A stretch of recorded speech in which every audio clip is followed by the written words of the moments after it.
Olá, gente. A pedido de vocês, eu vou falar um pouquinho sobre a polêmica do colesterol. Tem muita gente por aí com colesterol alto e muita gente com colesterol altíssimo e muita gente com colesterol normal. Tem até gente que come de tudo, alimentos reconhecidamente ricos em colesterol ou gordura saturada e não tem um colesterol alto. E muita gente que se abstém de alimentos gordurosos, alimentos ricos em gordura saturada, e apesar desses cuidados alimentares, o colesterol está lá nas alturas, lá na estratosfera. Por que isso? Então há muita controvérsia.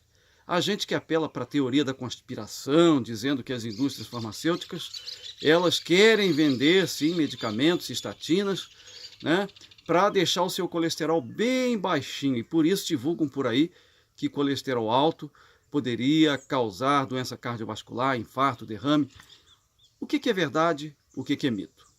Para começar, gente, o colesterol ele não serve só para entupir vaso sanguíneo. O colesterol ele é essencial à vida, registre isso aí. Sem colesterol a gente não vive. Ele é essencial, por exemplo, para a síntese da vitamina D, 7-deidrocolesterol, né, precursor da vitamina D na pele. Nós já vimos isso. Colesterol é essencial à síntese dos sais biliares para a digestão das gorduras.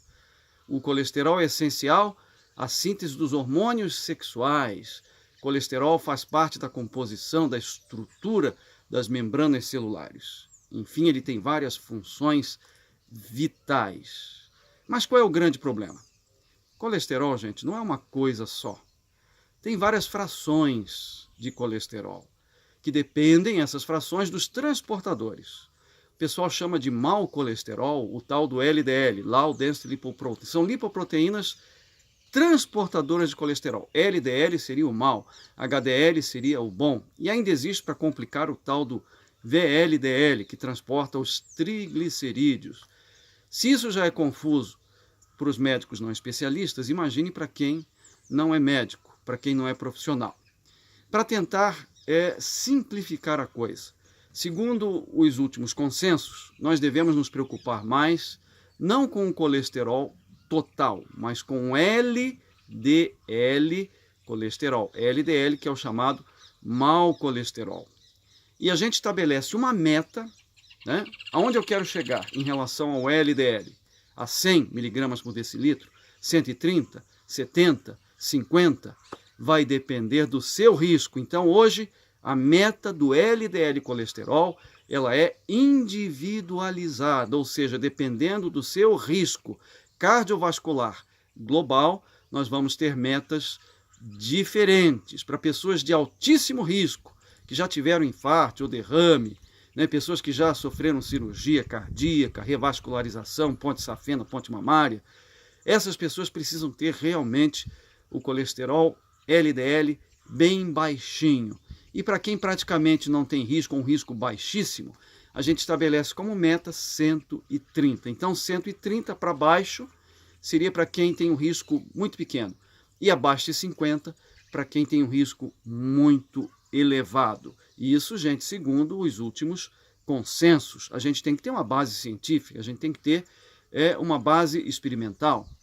Mas outra confusão é que o colesterol sobe não só por causa da alimentação, registre isso aí. A alimentação contribui sim para o aumento do colesterol, para o mau colesterol, o LDL. Nós estamos focados no mau colesterol, o LDL. Mas a influência da alimentação é relativamente pequena, é 30%. Enquanto 70% do colesterol nós fabricamos no nosso próprio corpo. Isso quer dizer que se houver uma alteração genética na síntese, nessa via de síntese do colesterol, e tem uma enzima-chave HGM-CoA redutase. Essa enzima, quando ela sofre alguma alteração na sua expressão, você começa a fabricar colesterol demais. E aí mora o problema. Nem sempre a gente consegue resolver, né, essa alteração do colesterol LDL alto, apenas com alimentação. A alimentação é importante, é necessária, mas nem sempre é suficiente para solucionar o problema, entendeu? E a confusão vem exatamente por isso. Há muitas pessoas que têm um colesterol lá na estratosfera e têm uma saúde muito boa, não tem problemas cardiovasculares. Por quê? Porque o colesterol, ele não é propriamente, o alto colesterol causa para doença cardiovascular, mas fator de risco. É diferente uma coisa da outra. Não é propriamente fator etiológico, mas é fator de risco. E não existe só um fator de risco, existem muitos. E é claro que o colesterol LDL elevado, ele contribui sim para aumentar o risco, mas não é suficiente como causa, como fator determinante para você ter um derrame ou um infarte, um evento cardiovascular. E por isso vem toda essa confusão. Nós não podemos superestimar a importância do colesterol, mas também não podemos subestimar, porque sim, é um fator de risco importante que deve ser considerado e que deve ser tratado. Tratado como? Primeiro, com medidas do estilo de vida, emagrecendo, corrigindo a alimentação.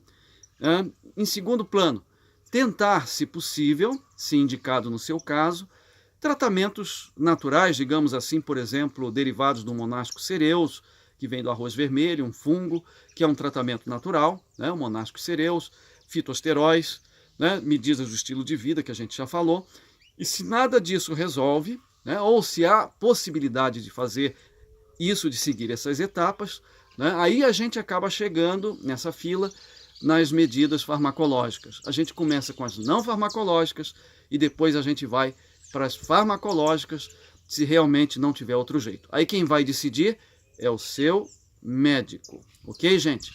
Espero que tenha podido ajudar e estou aí à disposição, dentro do possível, para tirar as suas dúvidas. Um grande abraço.